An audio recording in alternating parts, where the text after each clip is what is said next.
Hi, and welcome to the Community Advert Podcast. Today we're catching up with Carol Bennett, CEO of the Australian Communications Consumer Action Network, more commonly known as ACCAN, to talk about the need to provide disadvantaged Australians with cheaper broadband internet access and the importance of connectivity overall. Welcome, Carol. Thanks for taking the time. Thanks, Greg. Good to talk to you. Firstly, tell us a little bit about ACCAN for those listening that don't know of the organisation or would like a bit more detail. Well, ACCAN is the Australian Communications Consumer Action Network. We are the peak national body representing communications consumers. Our role is to look at what consumers want and need to stay connected to what is now an essential service for health, for work, for education, even for safety. Every one of us need connectivity. So it is a really, really important issue for consumers. It's definitely an issue of equity because we all need it and it costs money. So it's a critical cost of living issue for us. With so many Australians struggling to make ends meet at the moment, like having to buy food and pay the rent amid the cost of living crisis, why is internet access so important? You just touched on it in ACCAN's purpose and mission, but would some people look at this and think, yeah, okay, it'd be great to have access to, connectivity, but when you can't put food on the table and pay the rent, is it right up there, or is it very much viewed as a utility as important as gas and electricity these days? Yeah, well, look, Greg, it's about better health, it's about better education, it's about better engagement in work, in employment. It's about connecting to communities. It's even about accessing, healthcare, safety, connecting with emergency services, friends and families when we need it the most. With climate change and with the challenges we face with weather events, this is essential. We've seen in recent flood events in Queensland where people absolutely needed connectivity and how critical it was throughout all of that disaster period. We absolutely cannot no longer say that this is something that's a luxury service or something that's nice to have. Even those who are really vulnerable, are really struggling to make ends meet, put food on the table, pay electricity bills, costs of school, so on, are still having to make difficult decisions about staying connected and still trying to juggle all of those other things that people have to pay for essential services. So it's an equity issue as well. ACCAN recently released new research related to the cost of connectivity, specifically around, broadband, the NBN. What did it reveal? What were some of the key findings of that research? Well, it was interesting, Greg, because we had Essential Media undertake a representative sample of the Australian community, and we looked at, what people think about a concessional broadband product, for instance. And we found that most low-income households and those with disabilities and health conditions are paying, on average, $84 a month for the internet. And that's a lot of money for households who are struggling and doing it tough. So even, households that wanted less connectivity were still paying more than they needed to. So this is really concerning to see this. I mean, we saw 13%. This is the lowest group, the lowest connectivity, paying $60 or under. There's still 13% that is. So there's still 87% of the community that are paying well in excess of $60 per month. That's a lot. So that's concerning. Then we also did some broader research around connectivity in general. And what we found in relation to mobile phone plans, for instance, is that 41% of consumers report having limited faith in their telcos to act in their best interests. I mean, that's pretty staggering. It was a bit of a surprise to us. A quarter found that they felt pressured into signing up for more expensive plans than they wanted. A third received different coverage than they thought they'd actually paid for. And 40% experienced unexpected changes to their contract. So clearly there's something happening here. There's widespread harm and deep mistrust in the telecommunications industry happening as well. So, this is something that we need to address across the board. And it suggests that consumers are really struggling to pay for and to get what they think they're paying for when it comes to basic connectivity, which is an essential service. And it should be essential, Greg. At the moment, it's not actually deemed an essential service like power. It should be. How would you define the concessional broadband product? Is that something that exists, or is it something particularly at NBN that you would like to see? Is it a new category of product that you would like to see created to help meet this need? Is that what you're asking for? That's right. We'd like to see a concessionary broadband product at a cost of, say, $30 a service. It would save families up to $720 a year, which is significant for families doing it tough, and it would give a huge cost of living relief. At the moment, what we're seeing is a push towards high-speed plans that are high cost as well. And, a sense that people want higher speeds. Well, not everybody does. Most people just want to be able to connect and do the things they absolutely have to do. Others have different needs. They might need, more sophisticated services if they work from home, or if they have they educate their kids from home, or have health service needs. But for most of us, having basic access from home is really critical, and particularly vulnerable and disadvantaged consumers. So we think a low-cost product would be a huge cost of living relief issue. We've certainly pushed it during this election campaign. It wouldn't be an extra cost to government because we've already got the infrastructure in place through the NBN. So we can't see why there can't be a commitment to providing what would be a profound cost of living relief to low-income families and people who have health conditions, disabilities, people who really need access to connectivity for equity reasons. So for us, it's a no-brainer. Do you know, have NBN shown any interest in coming to the party in this regard? Like, I know things can move a bit slowly, to get new products like this up, but are they on board, basically, or have you had much feedback via the government or directly from NBN? Yeah, well, we haven't from the government, and NBN have sort of indicated that they would need the government to come to the party.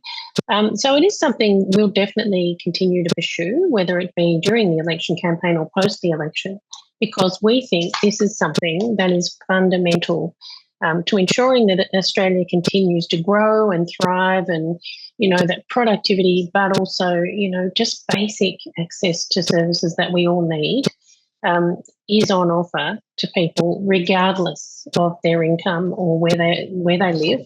It should just be a fundamental, essential service for Australians. And if you had to pick one issue in the telecommunications space, this would be it in terms of no matter who wins. We're heading into the actual election proper on Saturday, so we're going to know the result. The following week, whoever gets into government, this is the number one thing that you would like to see jumped on very early in the new parliament. This isn't just good policy; it's good economics. We absolutely think that whoever wins government on Saturday should adopt this as a fundamental cornerstone of cost of living relief, but also a fundamental policy that will really improve our country's productivity, growth, well-being, and the well-being of our communities. So it's quite important, and it's definitely something that we will be continuing to pursue with both government, the NBN and the telcos. We have seen today, Greg, advice that Optus is increasing its mobile phone plan costs at this time of cost of living, crisis, and that's a bit of a concern. So costs are continuing to go up, but consumers are continuing to need access to essential services. So, something has to be done about that. It's not a nice to have, it's a must have. Yes, in an increasingly digitally connected society that we're talking about, and which we all we're living and breathe it. What are the consequences for those who get left behind? Again, I know you've kind of touched on this, but if you put yourself in the shoes of someone who is disadvantaged, they're struggling with the cost of living in a major way.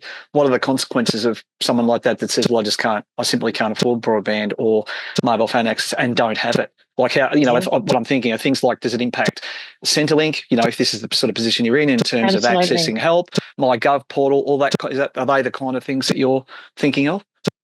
Yeah, absolutely, Greg. I mean, we see that across the board, it's essential that people have access to connectivity if they want, as you say, to apply for Centrelink benefits, to, access Medicare, to do even government payments and filling forms. We all need to be able to access those services. So digital inclusion is a critical issue in our communities at the moment. And we see that where people are not digitally included, they're excluded, not just from, having access to those services, but from society, because that's the direction things are going.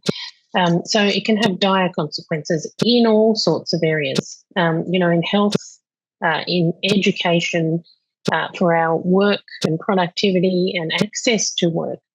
For fundamental things like, receiving benefits and, things that people need to access to live, and even safety. And we've seen situations where people haven't had connectivity and dire consequences as a result, even deaths where people do not have connectivity when they need it at a time of emergency. So, it is pretty important. On the other hand, Greg, we also know that where communities are supported to be digitally included, the benefits are enormous. I mean, in the US, they have concessional broadband products, so do Canada.